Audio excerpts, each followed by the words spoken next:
你这话里边好像有话。行了行了，别废话了。电报里都写什么了呀？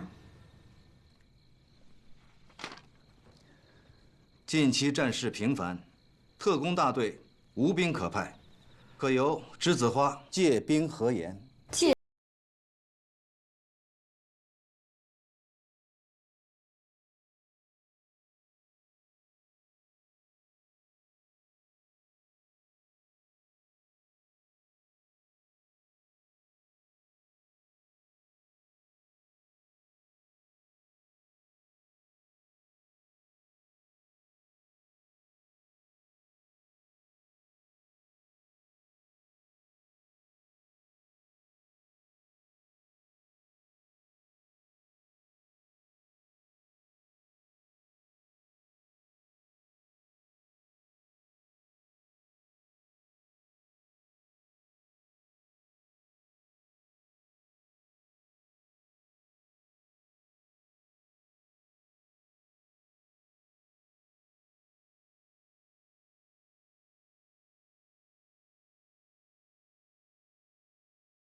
对不起，袁部长在电报中对我做了指示，我只能执行他的命令。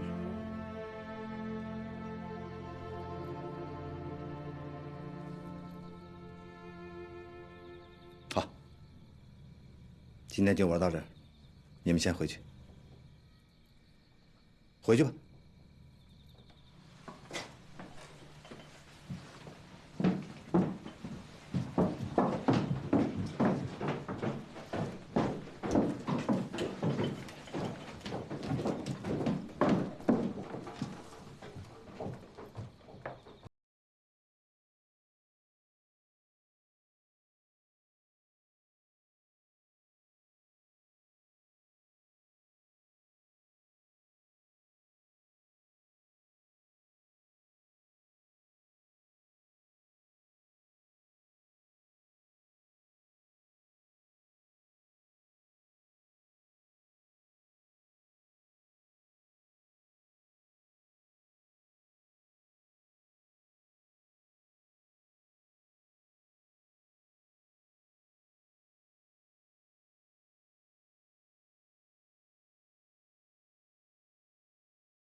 大小姐呼叫，大小姐呼叫，收到请回答，收到请回答。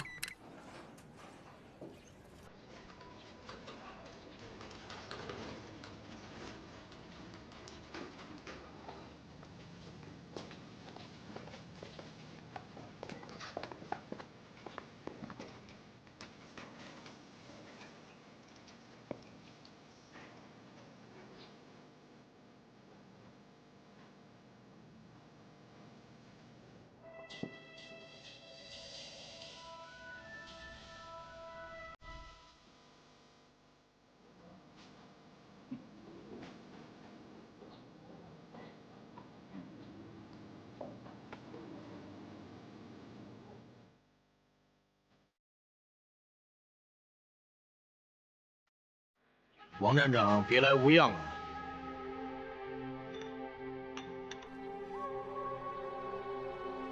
这话，应该我问你吧？这话怎么说？没记错的话，1年前咱们最后一次分手，是我把你从禁闭室放走，并目送你远去，所以这话，当然应该是我问你。咄咄逼人是吧？那是因为你太盛气凌人。嫌我盛气凌人，可以不来见我，干嘛非要委屈自己，主动约我见面？你帮帮忙，我约你，笑话！不是军令如山，我8辈子不会见。话不投机1拍2散，告辞，我走。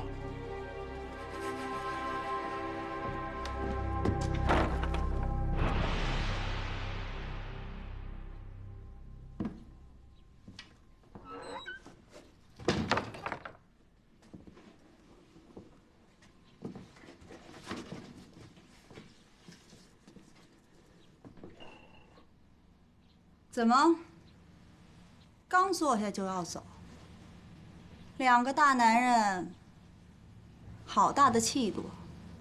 我还坐着呢，要走的是何营长。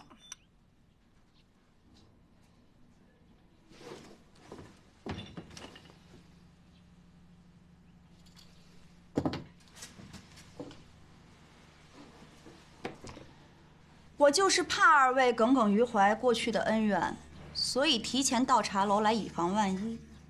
果然，难道现在有什么比商量联手抗日更重要的事情吗？哎，千万别跟我和王站长说抗日的事。我们俩在一起不抗日也没什么矛盾，一抗日我们俩就先搞对抗。难得，何营长这句话我非常赞同。现在抗日武装力量到处都是。我上哪儿都能拉一支响当当的队伍来帮忙，那你就去拉嘛。好了啦，这我求你们了好吗？各自少说一句，以大局为重，可以吗？2个大男人当着一个女人，如此的没有风度和涵养，不君子般。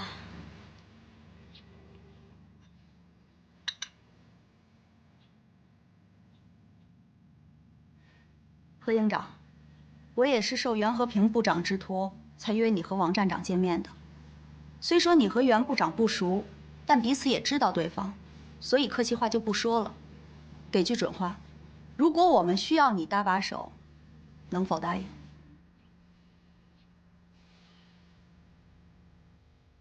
要像现在这种气氛，似乎有点难度。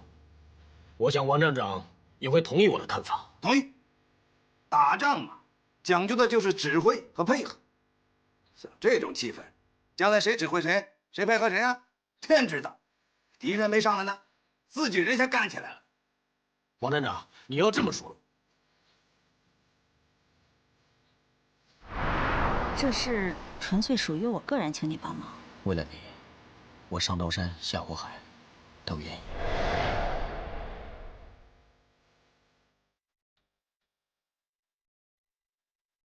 好吧，既然今天是来给上官帮忙的，我就先忍着吧。哼，我不在乎谁指挥谁，既然是配合你们行动，我可以听你。上官，我这么做应该很有涵养跟风度了吧？我非常高兴。王站长，何营长已经有姿态了。你说说吧。哎，其实我也没什么好说的。我们联手跟鬼子干过，彼此都熟悉对方的战术和打法啊。那就太好了，忽然间雨过天晴了。看来也没有什么化解不开的矛盾嘛。你等等，主观上是没什么问题了，但是客观条件上，就是装备，你们能保证吗？就你们共军那点破家当，我可实在是不敢恭维啊。你说哪方面的装备？枪支还是？都有，枪支、弹药、情报，还有车辆。对了，还有通讯，通讯必须要得到保障。那么大一个太湖，回头连人藏哪都不知道，指挥的找不着配合的，配合的又不知道往哪配合，那这仗没法打。通讯没问题，我们有电台呀，你忘了？而且我就兼任着报务的工作呢。快别说你那电台了，就你那电台，怎么都联系不上，能把人活活的给急死。怎么会啊？我觉得我们的电台蛮好的，没有什么问题啊。前天晚上不是很快就跟你联系上了吗？不然你现在也不会坐在这儿啊。我不是说的这次，我说上次，就是测试波段那次。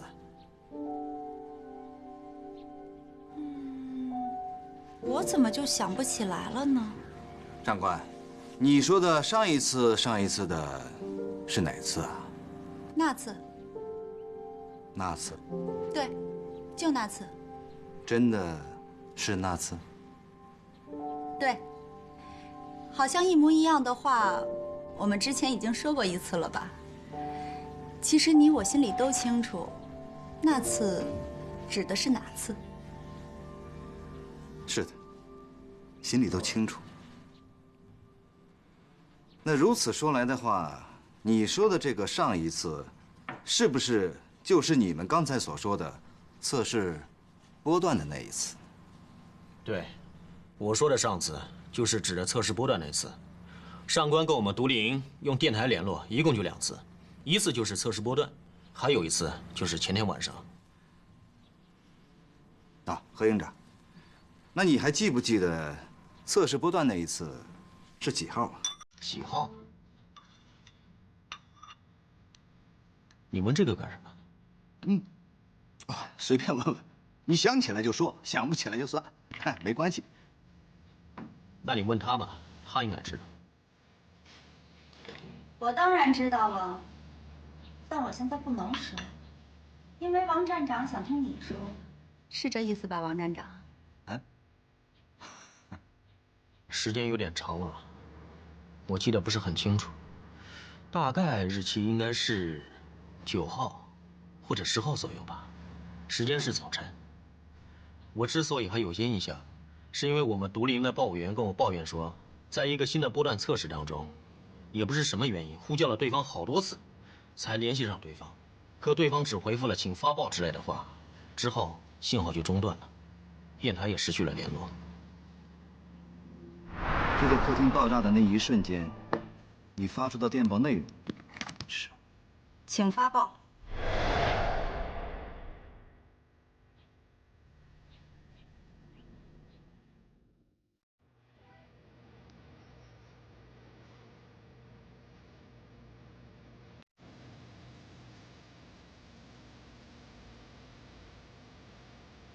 原来那次收到的信号来自独立营，而你回复的“请发报”也是发给独立营。过去的事情了，今天不知道怎么的被何言给翻出来了，可笑。别提那次了，我正在努力忘了那次，实在是太可怕了。你别这样，也是我当时太敏感，误会你了。真不该拿枪对着你。你说当时要是把这些情况告诉我，我也许就不会。对，我忘了，你当时还不能把你跟何言之间有联系这事儿告诉我。没有袁部长的指示，你跟何言之间的关系对外是保密。这当时的确也挺难为你的，我就在你身边，你要是马上回电，那你就守不住这个秘密；你要是不回电，那我又会对你产生怀疑。所以你就动作迟缓，最后为了守住这个秘密，而又不得不碰。你去我家了？去了，找到了？找到了，做得非常隐蔽，非常精致。我没想到，那是我父亲当年为了防备特务而安装的应急爆炸装置，他一次都没有用过。没想到啊，头一次就用到你身上了。哎，你刚才说你父亲令尊是周恩来的挚友，黄埔前教官，因为看不惯国民党，所以现在加副衔。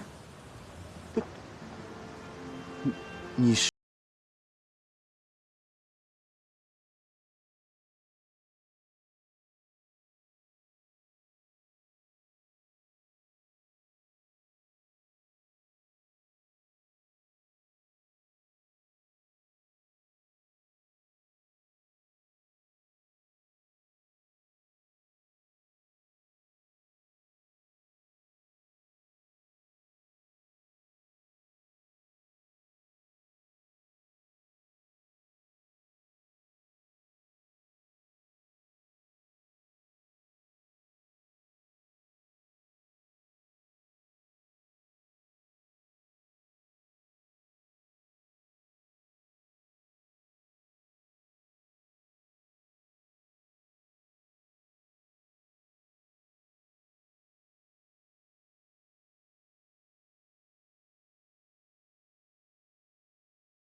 电台引发的危机已经过去，扫帚对我打消了所有怀疑，并向我表示愧疚。我将得到他们更大的信任，这有助于我圆满完成党国委以我的战略重任——尖刀。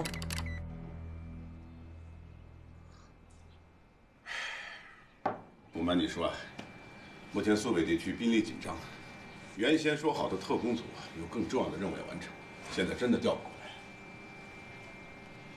那什么时候能调出来？这就难说了。啊，你说打仗的事儿，说快也快，说慢，也许需要很长的时间。那你说你来无锡干啥来啊？你是不是来告诉我，让我带着5个大小姐跟皇军打仗吗？你说话讲点道理好不好？哎，是我让你带着5个姑娘跟鬼子打仗了吗？是他们非要留下来完成夺船的任务，好不好，同志？哎，开始我说特遣组的任务只负责侦察，啊，找到了军火船和电台船的位置，就算姑娘们完成任务了。我再回军区调特工大队来完成夺船的任务，我说没说过？说过啊，行，就算你说过。什么叫就算啊？你当吃饺子呢？还就算？给你来点镇江香醋好不好？那当然更好了。好你个头啊！我告诉你，从一开始组建特勤组，我就没打算让他们去夺船，危险太大。你说一群细皮嫩肉的小娘鱼儿，你说他们怎么夺船的？那坐船还晕船呢，还夺船呢？可他们倒好，一上来就叽叽喳喳的围攻我，说我看不起他们，说那帮特工大队的北方人熟悉无锡吗？啊？无锡的城门往哪开呀？运河在哪儿啊？面条怎么吃啊？我的天哪，差点没用唾沫星子把我淹死，非坚持把夺船的任务全给包了。哼，我只好依着他们呀。这样一来，我只能把原先说好的特工大队来完成夺船任务那帮精兵强将先给放了。人家有的是仗打呀，不能等咱们。这事儿你当时就不该松口，天天把女人家的，你说这仗怎么打？这你说的轻巧，当初特勤组刚刚成立，我还指望他们干活呢，我哪敢得罪他们呢？哎，这帮姑奶奶，原先可都是在首长身边工作的，万一他们告我一状，说我歧视妇女，啊，打击他们高涨的抗日激情，你说我还活不活了？的确也是。哎，这帮小姑奶奶们手眼通天，咱们是伤不起啊。嘿，你别咱套近乎，我告诉你，你就是一墙头草。哎，说当初那会儿你弄得跟真的似的，要让我带着他们回苏北，后来呢，你居然见风使舵，反过来帮着小娘鱼他们说话。你看我现在弄成一个光杆司令，就跟老蒋似的。哼，哎呀，这帮姑奶奶啊，你说。你这么重色轻友，行了，你带着这5个美女，把船给我夺回来得了。哎，你说谁重色轻友的啊？我跟你说啊，是他们非要留下来执行夺船任务的，我赶不走啊！你让我有什么办法吗？你说，你这人不讲道理吗？没办法，只有我带着他们，我这是在替你解围，你懂不懂？好好好。就算你替我解围，好吧，你就帮到底，继续替我解围，好吧？哎，我看你跟你的老冤家何岩关系不错，你让他帮个忙，派个兵啊，国共合作，近水楼台吗？我说你真不愧是我的老战友啊！你电报里边就给我出这个馊主意，居然想到他，这也是没办法啊。那你说怎么办？啊？哎，考虑考虑。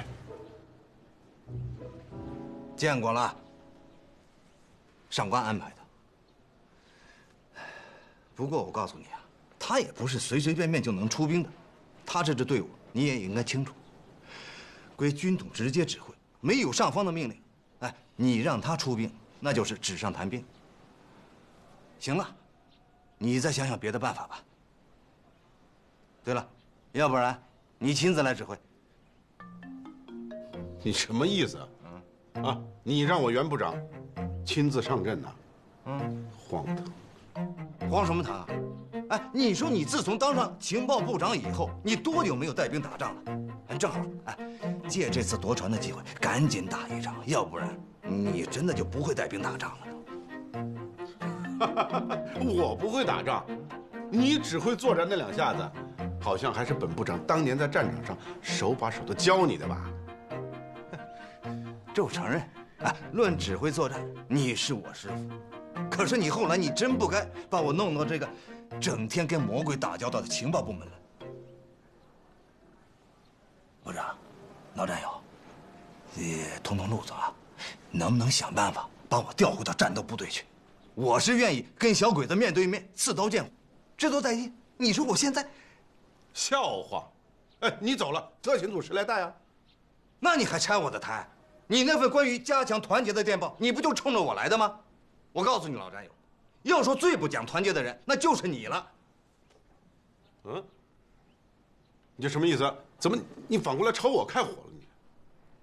我问你，上官的父亲，就是赫赫有名的宏源将军，是吧？你说你这是为什么不早点告诉我呢？嗯？你怎么知道的？上官他跟你说了？说了。你说你要是早告诉我这些，早告诉我上官因为他父亲的关系跟何言早就认识了，那就不会产生不团结的苗子了吗？你说就上官这点事儿，有什么好保密的？叫你这么一保密，好，同志之间相互不了解，稍微有一点不对劲的感觉，那就疑心生暗。行了，你赶快跟我承认错误啊！反正这院里也没别人，就咱们俩，你别整天老端个手掌的架子，哎，累着你是不是？来不来？嘿，我怎么了我？啊，哎，那照你这么说来，这是好事就没有什么可保密的了。请陈毅军长吃顿饭是好事吗？好事？什么时候？什么时候？美的你！哎，我能随便告诉你他住哪儿吗？那不能，这得保密。就是啊。行了，别绕了。哎，你说那上官跟军长能比吗？好，上官这事儿不谈了啊。他的警报是我拉响的，我现在自己把他解除掉。你这小子净给我添麻烦！我这一趟是专程为了解决你对上官的疑虑而来的，现在倒好，白跑一趟。你不知道我这一路有多危险。没有白跑，真的没有白跑。上官的警报是解除了，但是另外一个警报又拉响了，而且是非常紧急的警报。嗯？这怎么回事？看你这张脸这么严肃，你别吓唬我。吓唬你干什么？不过这件事情的确有点吓人。赶紧说，什么事儿？池北基可能是叛徒。啊？什么？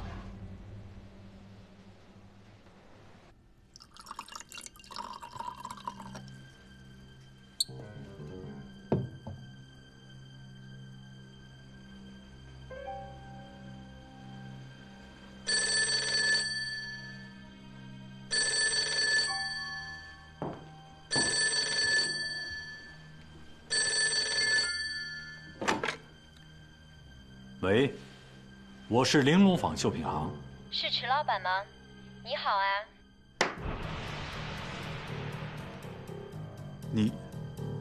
你是哪位？哦呦，连我的声音都听不出来啦，好伤心啊！我是绣娘金妹呀，为你提供绣品的那个。现在听出来了吗？哦，是金妹啊。你最近生意怎么样啊？你可是好久没给我送货了。就是，所以我今天给你打电话。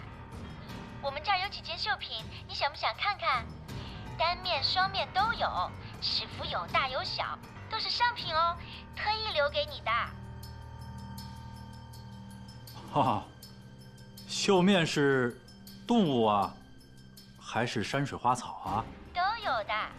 哎，我记得你的绣品行动物卖得更好一点是吧？哈，是的，动物双面绣最好卖了。不过现在店里生意不太好，我也不是特别想进货，以后再说吧。哦，可以可以，你什么时候想进货了就来找我，好吗？哦，好，等以后有机会再说吧。你平时都在吗？只要白天我都在的，你随时来都行。哦，除了中午我要出去吃碗面，可能离开一下，但我会让做茶叶生意的胡老板帮我看着店铺的。哦，好，过些日子再说吧。如果我想进货，会事先跟你电话联系。好，那我就等着你的电话哦。好，好，再见。好，曲老板再见。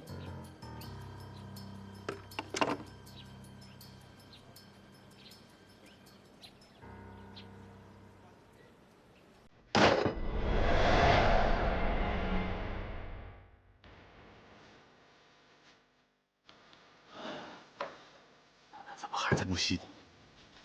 他要干什么？这简直是胡闹！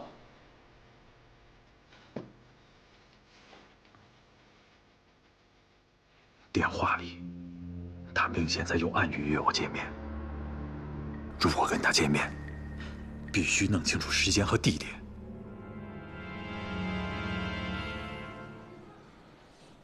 可是你没有证据啊！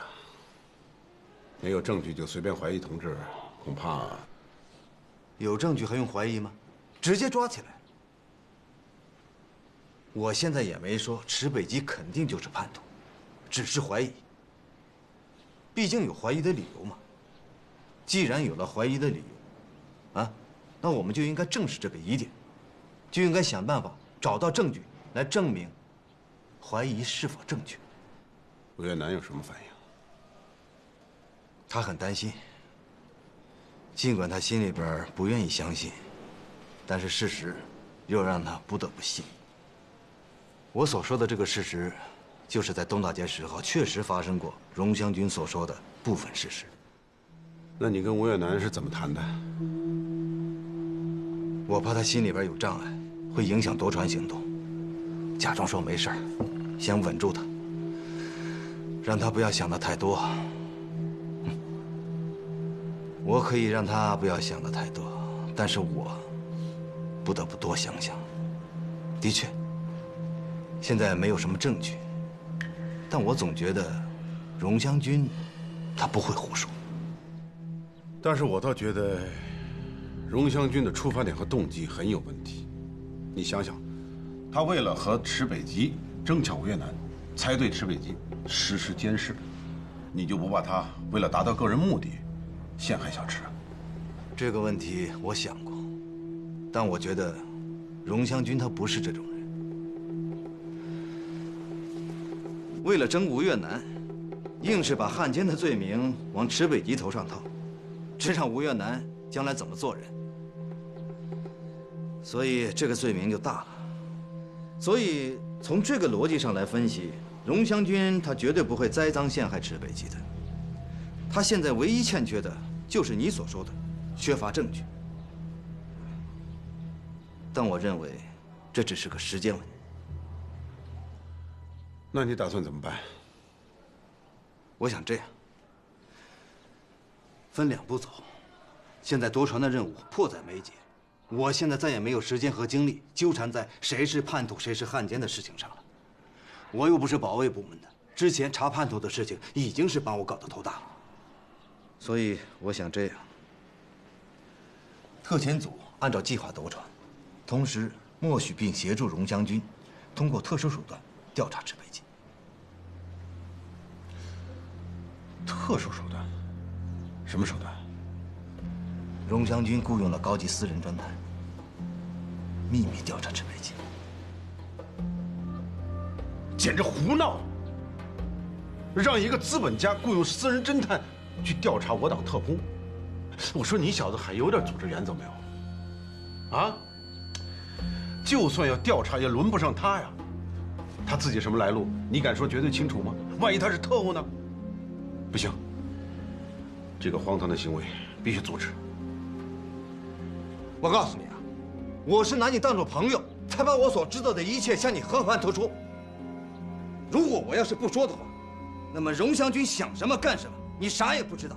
哎，就算你现在知道了，你又有什么理由去阻止一个人按照他自己的意愿去调查一个他认为可能是汉奸的人呢？他就是一个普通老百姓，机缘巧合，他就是怀疑池北吉身上有汉奸的嫌疑，他就去调查了。你有权利不让老百姓怀疑谁是汉奸吗？汉奸2个字写脑门上了吗？你不去调查，你能知道谁是汉奸吗？老百姓。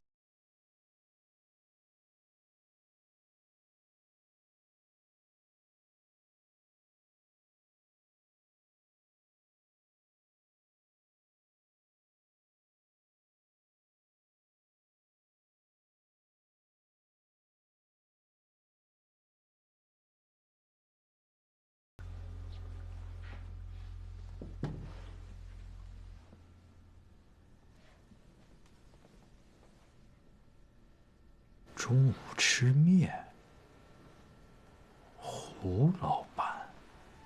中午出去吃碗面，应该是句暗语，否则，他为什么可以说中午吃碗面，而不是说晚上或者下午吃碗面？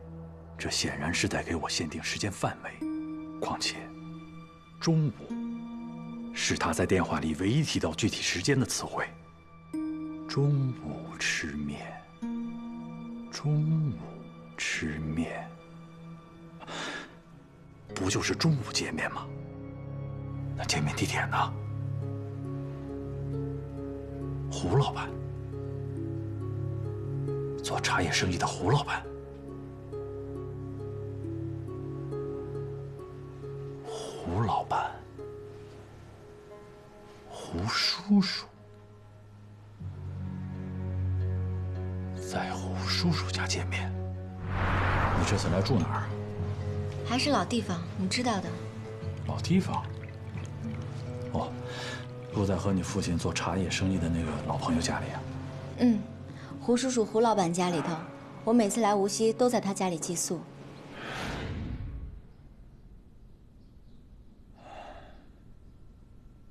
今天的时间已经过去了。那明天、后天，又该不该跟楠楠见面呢？我现在能明显感到，背后有个影子跟着我，但我却根本不知道他是谁。如果见面，楠楠势必会暴露。上次与他见面后，南枣云子已经醋意大发。如果再见，后果实难预料。好吧，只有一个办法了。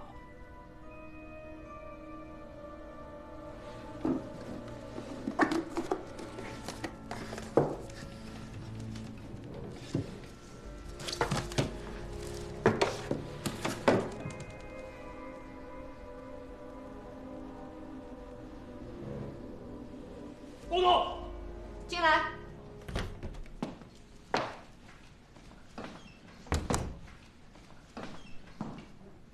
云子科长，宪兵队送来一份电话监听记录。谁的？莲花的。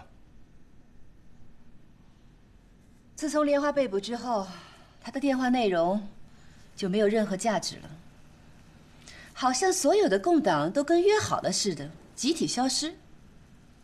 太可笑了，也太不正常，太不可思议了。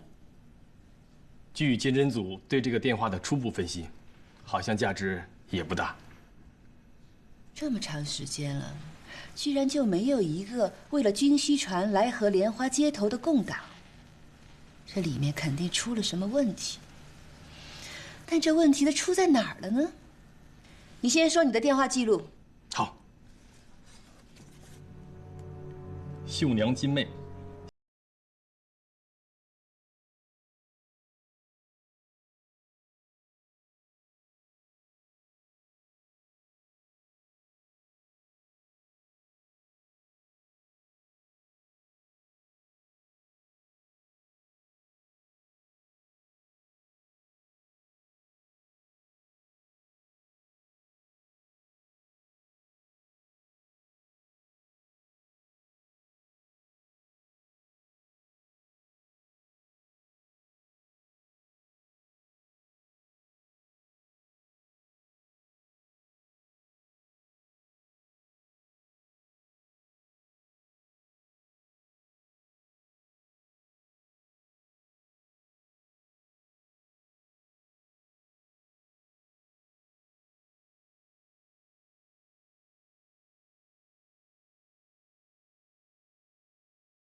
秘密跟踪。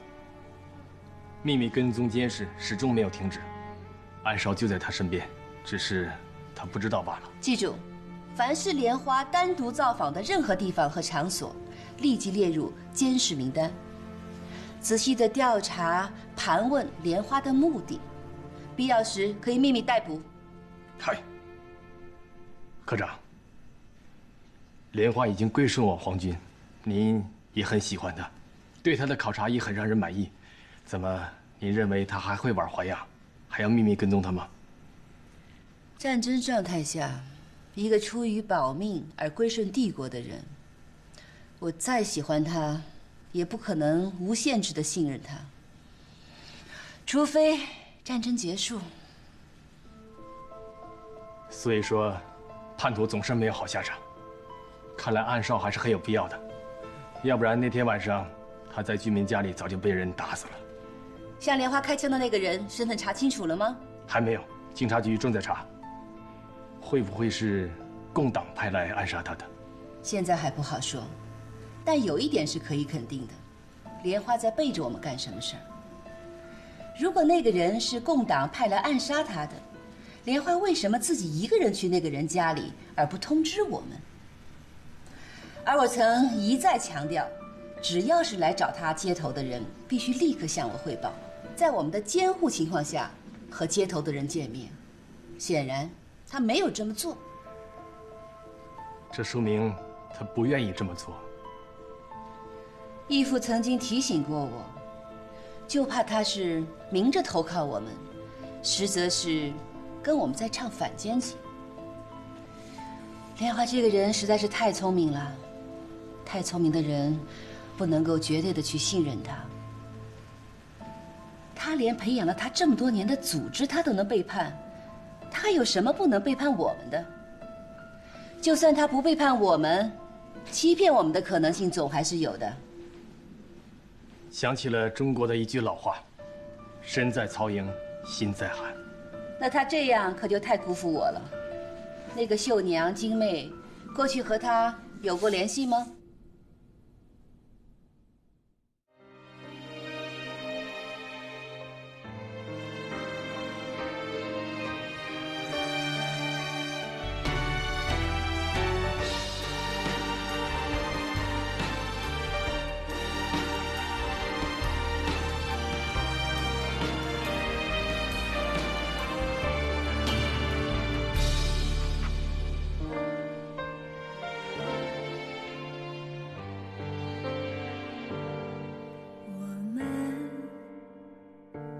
自不同的世界，岁月让我明白彼此的差别，在错的时间，在对的地点，谁也无法改变。风没听到在哭泣，雨没体会我的焦虑，剩下的只有各自的使命，最后孤身远去。我不想哭，我不能再继续把我的爱丢弃在无尽黑夜里，让挚爱摇曳，看花儿凋零，四季流年弹指逝去。我不想哭，我不愿再驻足，抉择的爱为成就更多幸福，我会坚强，我会领悟，离去是美丽人生最完美